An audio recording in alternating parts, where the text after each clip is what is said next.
Ashputtel. By the Brothers Grimm. The wife of a rich man fell sick, and when she felt that her end drew nigh, she called her only daughter to her bedside and said, "Always be a good girl, and I will look down from heaven and watch over you." Soon afterwards she shut her eyes and died, and was buried in the garden, and the little girl went every day to her grave and wept, and was always good and kind to all about her. And the snow fell and spread a beautiful white covering over the grave, but by the time the spring came, and the sun had melted it away again, her father had married another wife. This new wife had 2 daughters of her own, that she brought home with her. They were fair in face but foul at heart, and it was now a sorry time for the poor little girl. "What does the good-for-nothing want in the parlor?" said they who would eat bread should first turn it away with the kitchen maid.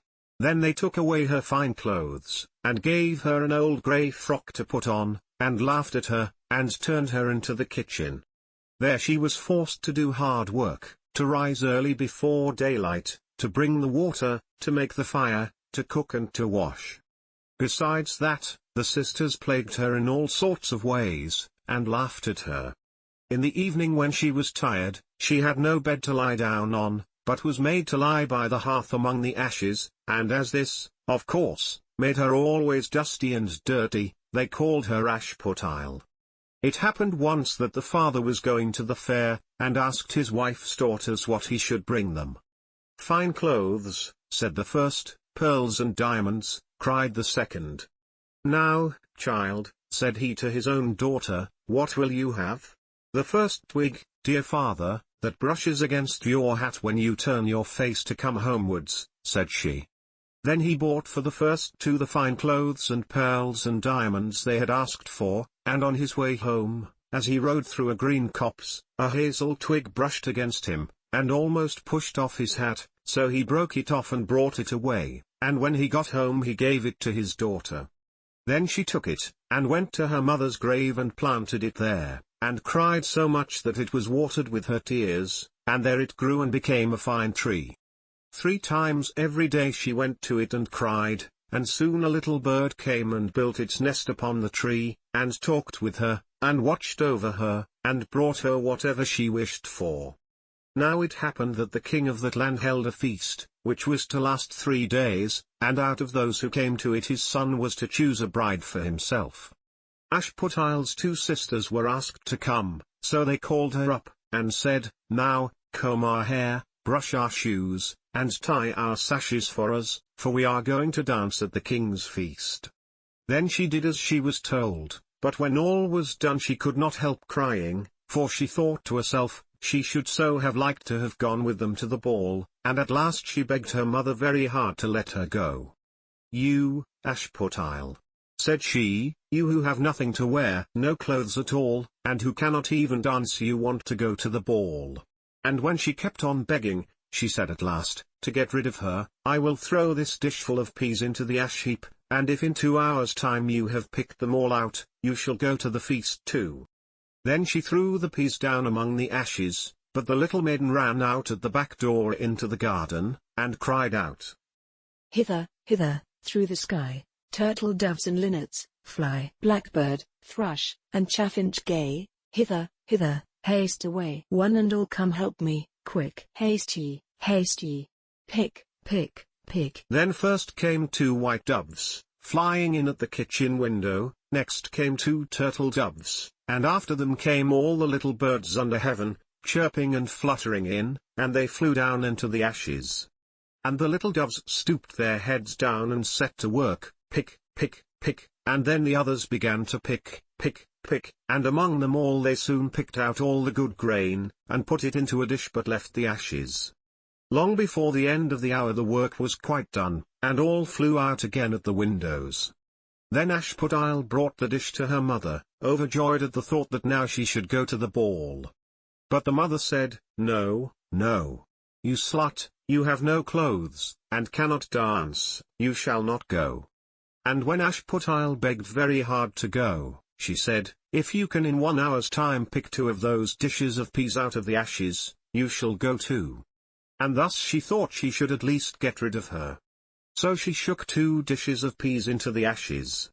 But the little maiden went out into the garden at the back of the house, and cried out as before, Hither, hither, through the sky, turtle doves and linnets, fly, blackbird, thrush, and chaffinch gay, hither, hither, haste away. One and all come help me, quick. Haste ye, haste ye.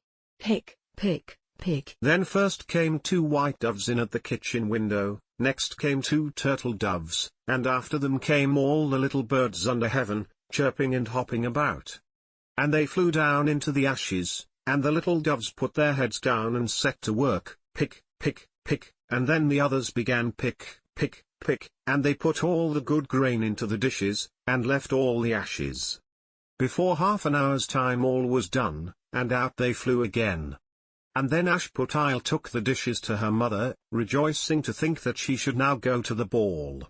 But her mother said, It is all of no use, you cannot go, you have no clothes, and cannot dance, and you would only put us to shame, and off she went with her 2 daughters to the ball.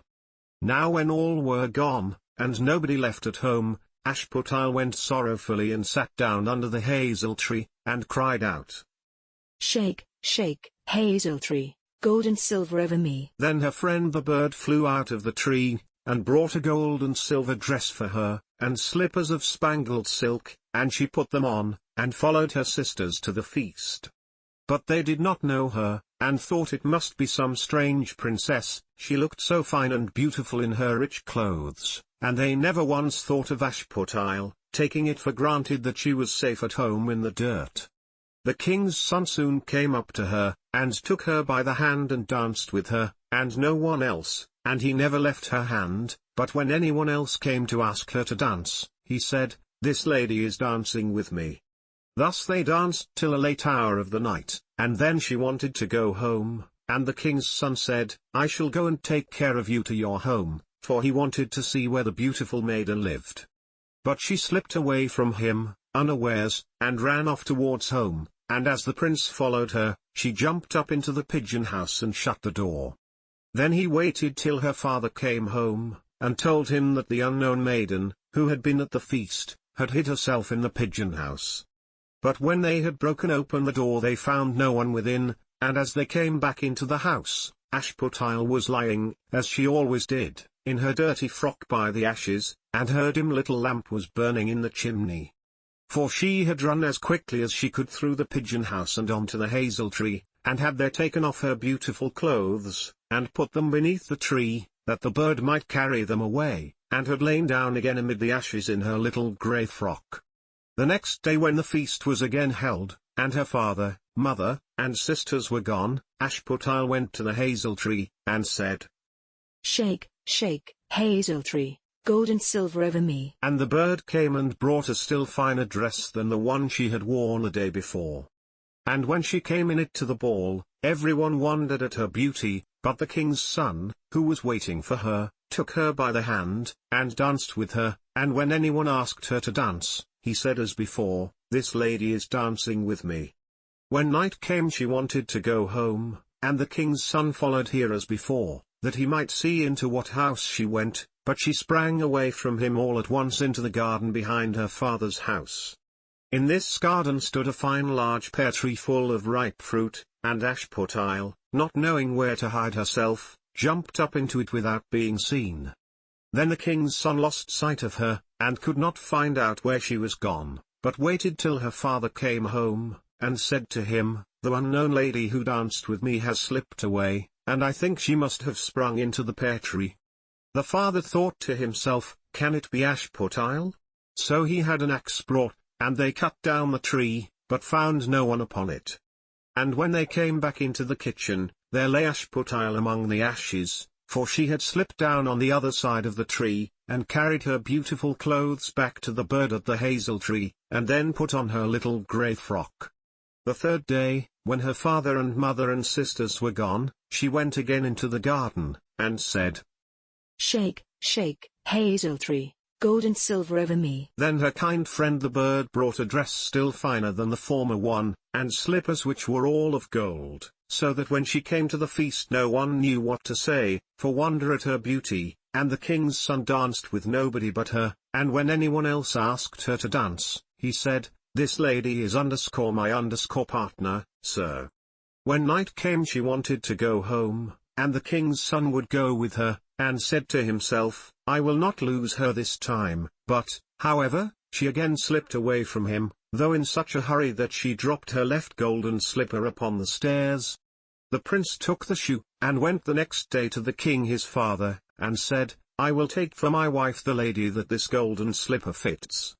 Then both the sisters were overjoyed to hear it, for they had beautiful feet, and had no doubt that they could wear the golden slipper. The eldest went first into the room where the slipper was, and wanted to try it on, and the mother stood by. But her great toe could not go into it, and the shoe was altogether much too small for her. Then the mother gave her a knife, and said, "Never mind, cut it off, when you are queen you will not care about toes, you will not want to walk." So the silly girl cut off her great toe, and thus squeezed on the shoe, and went to the king's son. Then he took her for his bride, and set her beside him on his horse, and rode away with her homewards. But on their way home they had to pass by the hazel tree that Ashputtel had planted, and on the branch sat a little dove singing, "Back again. Back again. Look to the shoe. The shoe is too small, and not made for you. Prince. Prince. Look again for thy bride, for she's not the true one that sits by thy side." Then the prince got down and looked at her foot, and he saw, by the blood that streamed from it, what a trick she had played him. So he turned his horse round, and brought the false bride back to her home, and said, "This is not the right bride, let the other sister try and put on the slipper." Then she went into the room and got her foot into the shoe, all but the heel, which was too large. But her mother squeezed it until the blood came, and took her to the king's son, and he set her as his bride by his side on his horse, and rode away with her. But when they came to the hazel tree the little dove sat there still, and sang, "Back again. Back again. Look to the shoe. The shoe is too small, and not made for you. Prince. Prince. Look again for thy bride, for she's not the true one that sits by thy side." Then he looked down, and saw that the blood streamed so much from the shoe, that her white stockings were quite red. So he turned his horse and brought her also back again. "This is not the true bride," said he to the father. "Have you no other daughters?" "No," said he, "there is only a little dirty Ashputtel here, the child of my first wife. I am sure she cannot be the bride." The prince told him to send her. But the mother said, "No, no, she is much too dirty, she will not dare to show herself." However, the prince would have her come, and she first washed her face and hands, and then went in and curtsied to him, and he reached her the golden slipper. Then she took her clumsy shoe off her left foot, and put on the golden slipper, and it fitted her as if it had been made for her. And when he drew near and looked at her face he knew her, and said, "This is the right bride." But the mother and both the sisters were frightened, and turned pale with anger as he took Ashputtel on his horse, and rode away with her. And when they came to the hazel tree, the white dove sang, "Home, home. Look at the shoe, princess. The shoe was made for you, prince. Prince. Take home thy bride, for she is the true one that sits by thy side." And when the dove had done its song, it came flying, and perched upon her right shoulder, and so went home with her.